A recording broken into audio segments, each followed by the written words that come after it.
Then came yesterday. And then this disaster. I didn't mean to offend anybody. This is something that I've done in the past against the other team. I did it in LA. To the dugout, it's not like I might say something wrong about I was booing the fans. And I really meant to boo me now, and not to the fans, to our dugout, because I done it with the other team against other teams, but I never seen it the same the same fans, and I didn't say the fans are bad, I love the fans, but I just felt like we were alone, the fans obviously wants to win, and they pay our salary like everybody says, but we want to win too, and the frustration got to us, and I didn't mean to offend anybody, and if I offend anybody, we apologize, and I won't lose anything with that, and we're just trying to move forward and leave this in the back.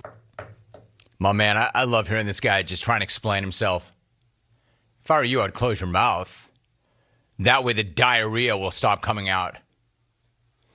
I mean, man, that is so disappointing. Diarrhea but not surprising. Who didn't see that coming? Think about it. I was hoping that would not come, but I knew that was going to come. I knew he would come up with some half-assed, half-baked apology that made no sense whatsoever, and then walk back the genius of what he had previously been doing. Because of course he would. Man, that sucks. I hate to use a cliche, but this is why we can't have nice things. Because the moment we get something awesome, the world and the universe snatches it right out of our hands. The second that happens, you knew somebody would come out 24 to 48 hours later and drop some weak-ass, insincere, feeble apology for it. You know what that guy should have said? Nothing. Absolutely nothing. And you know why? He had absolutely nothing to apologize for. What he did and said was truly moronic and at the same time, well, idiotic also, but it was real. And if you're being real, you should never apologize for being real. He should have issued a statement that read simply, yeah, I did it, and I'll do it again, and the fans have to get better. Or better yet, he should have just said this. I'd like to take this chance to apologize to absolutely nobody. The double champ does what the he wants. That's what he should have said. The 200 hitting underachiever does what the bleep he wants. He should have gotten up in front of the microphones before yesterday's game and said, hey, you know who's got two thumbs and is pointing them down at our loser fans? This guy. That's how you handle that. Instead, we get crap like, I didn't say the fans are bad. I love the fans, but I just felt like we were alone. Crap like, quote, the fans obviously want to win and they pay our salary like everybody says, but we want to win too. And the frustration got to us and, I didn't mean to offend anybody. And if I offend anybody, we apologize. Hey, you want to apologize for something, Javi? You want to apologize for something? Apologize for that horrible apology. That's what you can apologize for, that horrible apology. Because for one, it's never an actual apology if you're saying if in the middle of the apology. If you say, if I offend anybody, we apologize, that's not an apology. That's not owning what happened. And by the way, you did offend somebody.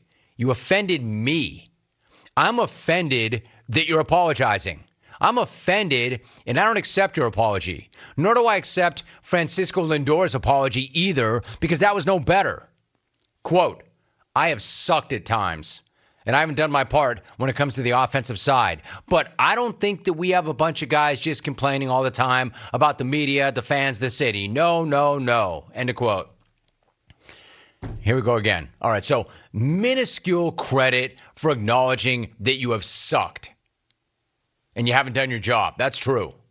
No credit whatsoever for saying that you guys are not complaining about the media, the fans, and the city, because that's exactly what you're doing. The only thing lamer than those apologies is you coming back from 4 runs down in the 9th and winning, and then Baez giving a thumbs up gesture to the fans. I mean, all's lame that ends lame, right? And that is some of the cringiest, cheesiest, corniest stuff ever. Man, don't you give us the thumbs up. Don't give us the thumbs at all unless they're pointed to the ground. And if you don't have the guts to lose, you should at least have the decency to boo the fans when you win. That was cool. But coming back and acting like you appreciate the fans isn't. In fact, it's like the lamest thing ever. Come on, man. Those thumbs up absolutely ruined this. Baez, the winning run at first. First pitch. Swing and a ground ball. Base hit going into left field. The Mets have tied it. Alonso scores. Digging for third is Baez. The ball is bobbled. Baez coming around third. Alfaro short of the plate. The slide. The ball gets away. The Mets win. The Mets win. Put it in the box.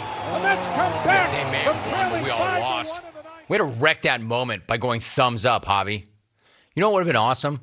If you booed the fans again and gave them the thumbs down. It was like the greatest celebration ever. If something seems too good to be true, it generally is. I knew that apology was coming. And even though I knew it was coming, I still do not accept it. Apology rejected, Javi. Here's what I think about your apology, man. Thumbs down, dude. Thumbs down. The double champ does what the he wants. Because I know what you really meant. I know how you really felt. You wanted to boo the fans because you were successful, because they boo you when you're not. What do we got here, man? We got Brooksy F-bombing somebody who called him Brooksy. And the hometown, it's got a guy hitting 200, and he gets booed when he strikes out, but he doesn't understand that and doesn't like that. Man, when did we get all so sensitive and bent out of shape about everything?